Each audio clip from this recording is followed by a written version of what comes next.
السلام علیکم دوستوں، کیا حال ہے جی آپ لوگوں کا؟ امید ہے کہ آپ لوگ خیریت سے ہوں گے۔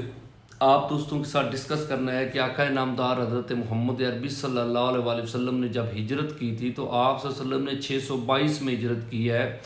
یہ آپ کہہ سکتے ہیں 27 رجب تھا اور 12 سے 13 سپٹمبر تھا جی، جب آپ صلی اللہ علیہ وسلم نے ہجرت کے لیے مکہ سے نکلے تھے اور آپ غار ثور میں گئے، پھر 3 راتیں وہاں پہ گزاری، تو پھر آپ صلی اللہ علیہ وسلم یہاں سے نکلے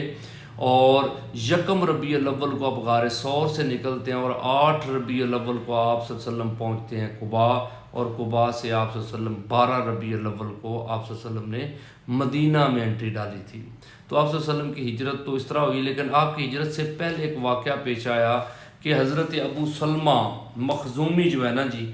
وہ آپ یاد رکھیے گا کہ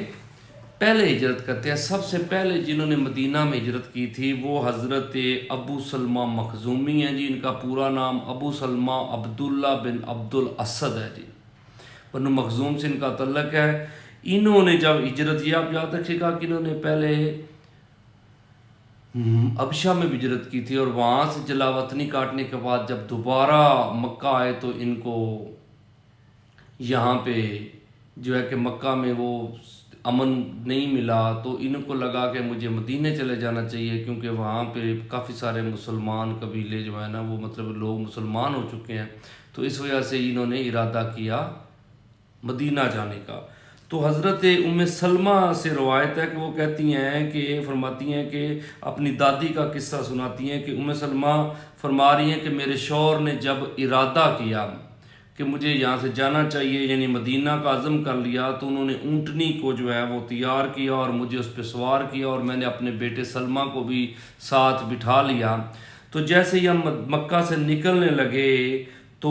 کیا ہو گیا جی کہ میرے خاندان کے جو لوگ ہیں نا جی، انہوں نے یہ کہا، انہوں نے ان میں جو ہے کہ مغیرہ بن عبداللہ ہیں جی، انہوں نے کہا کہ اگر تم نے جانے کا ارادہ کر ہی لیا ہے تو ہم اپنی بیٹی کو تمہارے ساتھ جانے نہیں دیں گے۔ تو انہوں نے مجھے جو ہے کہ وہ اونٹنی سمیت جو ہے وہ واپس کر لیا۔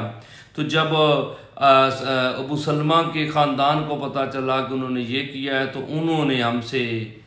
یعنی میرے سے جو ہے میرا بچہ چھین لیا۔ انہوں نے کہا کہ اگر تم جو ہے کہ وہ اپنی بیٹی کو رکھو گے تو ہم جو ہے وہ بیٹا نہیں دیں گے، اور کہتے ہیں کہ اس کھینچا تانی کے اندر جو میرا بیٹا ہے، چھوٹا بیٹا تھا، اس کی بازو جو ہے یعنی اتر گیا تھا۔ تو اب کیا ہو گیا کہ میں الگ ہوں، بیٹا الگ ہے اور خامد جو ہے وہ الگ ہے، تو ہر لمحے میں روتی رہتی تھی، اور جس جگہ پہ ہمارا خاندان جدا ہوا تھا وہاں روز بیٹھا کرتی تھی اور وہاں پہ روتی رہتی تھی۔ تو کہتے ہیں کہ اسی صورت میں 1 سال گزر گیا، اور بنی مغیرہ کا یعنی میرا ایک چاچا جو ہے نا، ایک دن اس نے مجھے اس حالت میں دیکھا تو اس کے دل میں رحم آ گیا، اور اس نے جو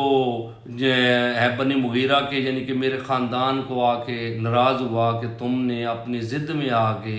ایک بچی کا جو ہے اس کی زندگی برباد کر دی۔ تو کہتے ہیں کہ 1 سال بعد مجھے اجازت مل گئی کہ تم اگر جانا چاہتی ہو تو تم اپنے ہسبینڈ کے پاس چلی جاؤ، اور اس کی جب اجازت کا پتہ چلا تو جو میرے سسرال تھے انہوں نے میرا بچہ جو ہے وہ بھی واپس کر دیا، اور میں تنہا جو ہے وہ نکل پڑی مدینہ کی طرف۔ تو رستے میں کہتے ہیں جب میں جا رہی تھی تو تنیم کا مقام ہے جی، جب مکہ سے باہر نکلی تو عثمان بن طلحہ ایک صحابی ہیں جی، اس وقت یہ بھی مسلمان نہیں تھے، بعد میں مسلمان ہوئے ہیں، اور آپ کو پتہ ہے کہ عثمان بن طلحہ یعنی یہ بنو عبدالدار کے خاندان سے ہیں جی۔ تو آپ کے مطلب خاندان کے پاس خانہ کعبہ کے جو ہے نا یہ چابیاں تھیں، اور آج بھی انہی کے خاندان کے پاس ہی ہیں، کیونکہ جب فتح مکہ ہوا تھا تو سرکار نے عثمان بن طلحہ سے چابیاں لیں اور پھر انہی کو واپس کر دیں۔ تو اب یاد رکھیے گا کہ حضرت عثمان بن طلحہ جو ہیں وہ کہتی ہیں کہ انہوں نے مجھ سے پوچھا کہ اے ابو امیہ کی بیٹی تم کدھر جا رہی ہو؟ تو میں نے پھر سارا بتایا کہ میں اپنے ہسبینڈ کے پاس مدینہ جا رہی ہوں۔ تو انہوں نے پوچھا تمہارے ساتھ کوئی بندہ ہے؟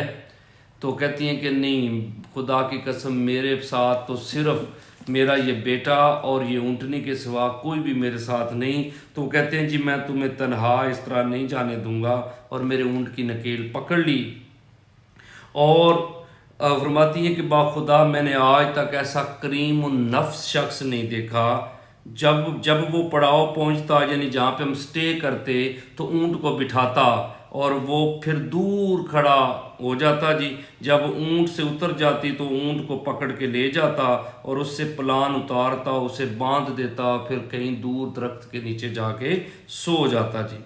تو اس طرح ہم جو ہے وہ سفر دوبارہ جب کرتے تو اونٹ پہ کچاوا ڈالتا اور اسی طرح مطلب ہے کہ ہمیں بٹھاتا اور پھر آگے سے پکڑ کے لے جاتا. تو جیسے ہی ہم پہنچے قباء کے قریب تو پھر عثمان بن طلحہ نے کہا کہ تمہارا شوہر بھی اسی بستی میں ہے تو تم یہ اب جا سکتی ہو جی. تو وہ فرماتی ہیں کہ ہمیں پہنچا کے وہ واپس مکہ چلا آیا جی. تو کہتی ہے کہ بخدا میں اسلام میں کسی خاندان کو نہیں جانتی جسے ابو سلمہ کے خاندان جیسی سے زیادہ مصیبتیں جھیلنی پڑی ہوں، اور نہ ہی میں نے کوئی ایسا ساتھی دیکھا جو عثمان بن طلحہ سے زیادہ شریف النفس ہو. تو میرے بھائیو آپ نے یاد رکھنا ہے کہ ہجرت کے موقع پہ بہت زیادہ جو ہے وہ مظالم ہوئے تھے اور مسلمان بڑی مشکلوں سے مدینہ پہنچے تھے جی. تو سب سے پہلے ہجرت کرنے والا جو بندہ ہے وہ حضرت ابو سلمہ ہے جی. یہ جسٹ ایک سٹوری تھی ایک صحابی کی کہ ان کی زندگی میں کس طرح مشکلات آئیں جی. اگر آپ کو سٹوری اچھی لگے تو ضرور کمنٹ کیجیے گا اور مطلب کمنٹ میں اپنا فیڈ بیک دیجیے گا، اور اگر اچھے لگے تو چینل کو سبسکرائب بھی کر دیجیے گا. Thank you G.